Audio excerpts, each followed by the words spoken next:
the Obama administration, from everything I read, really does not want to go to war with Iran. And you have to give them credit for that. I know it's damning with faint praise to some degree. Of going to war with Iran would be insane. But look, there's a ton of pressure in Washington to do it, and they're resisting that pressure, and they're fighting back. You know, you've seen Leon Panetta, the Secretary of Defense. You've seen the head of our intelligence, Clapper, out there testifying over and over. General Martin Dempsey, chairman of the Joint Chiefs, saying that it is ill-advised. Iran does not have nuclear capability at this point.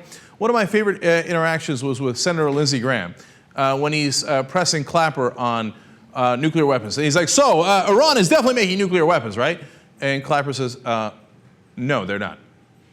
And Lindsey Graham's like, well, maybe you misspoke. But they're working on a nuclear program, right? And he's like, no, actually, they're not. To the best of our intelligence, they're not working on a nuclear program. Lindsey Graham's like, okay, let's move on anyway. Okay, and of course, you're going to be shocked to find out a bipartisan group of senators, including Joe Lieberman, has decided that, you know, we should pressure the government to go to war with Iran earlier. Of course, they say threaten war. We just want to give authorization. We're not saying we should. Gee, anybody remember how we went into Iraq? About how some bipartisan group of senators just wanted authorization. So as all this is happening, President Obama sent his national security advisor, Tom Donilon, to go talk to Prime Minister Netanyahu in Israel. Well, how'd that go? Well, unfortunately, not well. According to the Israeli press, an outlet named Debka, they had a meeting, and Donilon tried to say to Netanyahu, hey, we're not kidding around. We think it's a really bad idea if you guys bomb Iran. I don't think you're going to be able to pull it off. I think it's going to start a larger war, etc. And what was Netanyahu's reaction? Yeah, I'll take it under advisement. Not really interested. Brushed them off, which he's done many times before. Max Blumenthal has a really interesting article about how Netanyahu has actually studied under neoconservatives here in the U.S. Remember, he was here in the U.S. for a long time and studied here. And that they have a political, basically, alliance. And so Netanyahu might literally be against President Obama politically here. And that he owes some benefactors here in the U.S. who are all right-wing to do as much damage to Obama as possible. So when Obama says his national security advisor, Netanyahu goes, yeah, okay, all right. Here's your walking papers. Move along. We don't really have that much of an interest in what you think. So now that's out of the Israeli press. That is not good news. Well, one piece of decent news is that finally some of our press is beginning to turn around just a little bit here. Now, I told you we were going to fight back. I told you it was going to have some effect, and it's beginning to. Scott Shane, writing for the New York Times, of all places, saying, hey, you know what? This rattle sabering against Iran does kind of remind some people of rattle sabering against Iraq that we did, and it does look like a similar movie. Thank you for finally noticing. Now, this article gets written after the New York Times and the Washington Post ombudsman criticized their own papers, saying, what are you doing? You're not presenting the full evidence on Iran. You're only presenting the so-called evidence that Iran is working on a program, and you're not presenting the counter-evidence. That's exactly what they did in Iraq. So the fact that they're actually pointing it out in the main part of the paper is a good story and is good news. Now, unfortunately, the press in this country has been so demagoguing this Iran issue that there was already a 2010 poll that I've told you about. 7 out of 10 Americans already believe that Iran has a nuclear weapon, which is not the case at all. Not true, okay? But 70% of the country believes it.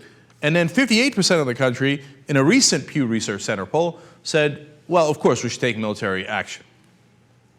But wait a minute, are you in favor of the wars we started, the 2 disastrous ones? No, we hate Iraq. And 75% of people in America right now say we should get out of Afghanistan either by President Obama's timeline or earlier.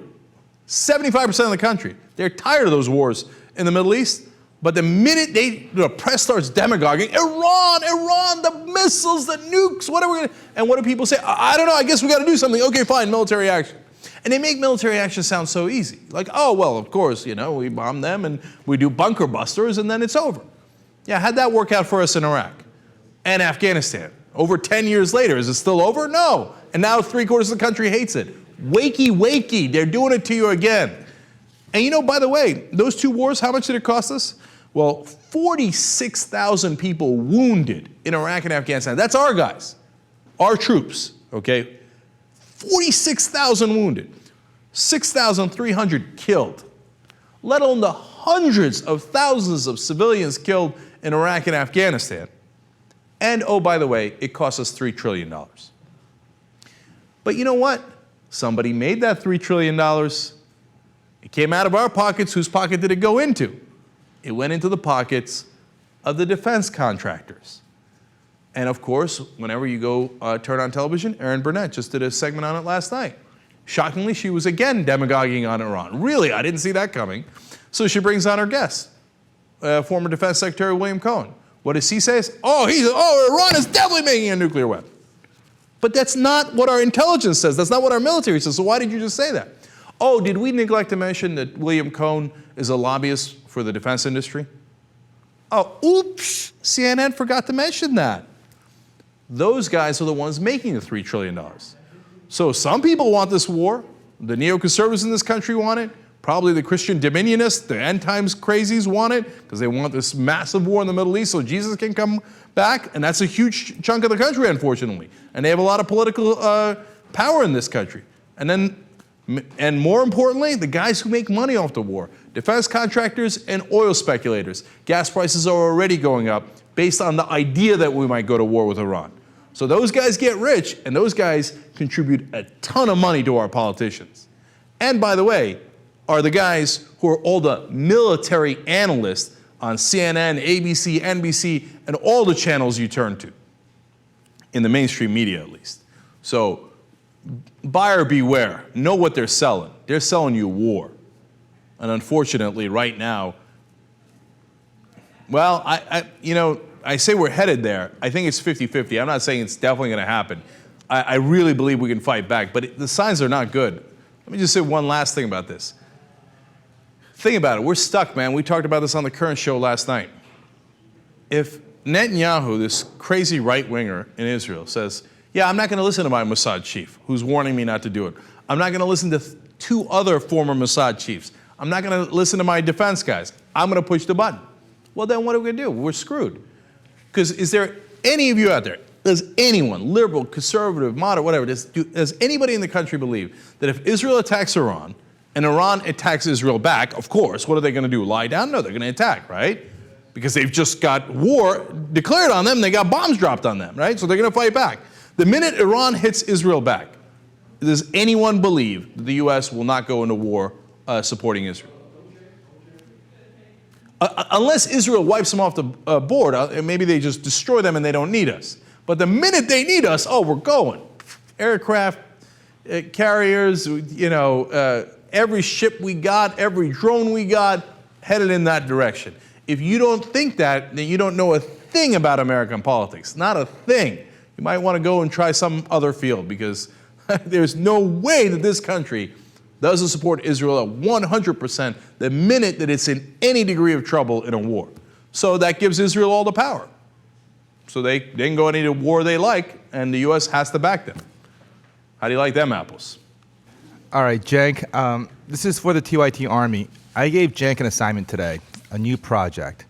And Cenk's project is to keep us out of war with Iran. Mm-hmm. To keep America out of war with Iran. This project I am now giving to every member of the TYT Army. Okay? This is what we're going to do. Okay? We are not going to let the stupid corporate media and the military-industrial complex send us to yet another bullshit war. Okay? This is our job. This is our assignment. Let's get it done. What we have on our side is indisputable truth.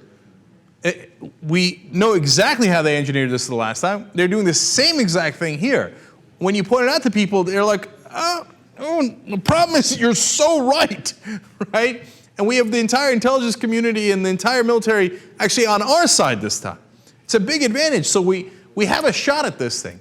I don't know how you can help, but God bless your heart in any way that you can. Here's how you can help, okay? Talk to your local press. Write to your congressman. Tell your friends, tell your neighbors, tell Randy Gonzalez, okay? Don't drag us into another war with another country in the Middle East.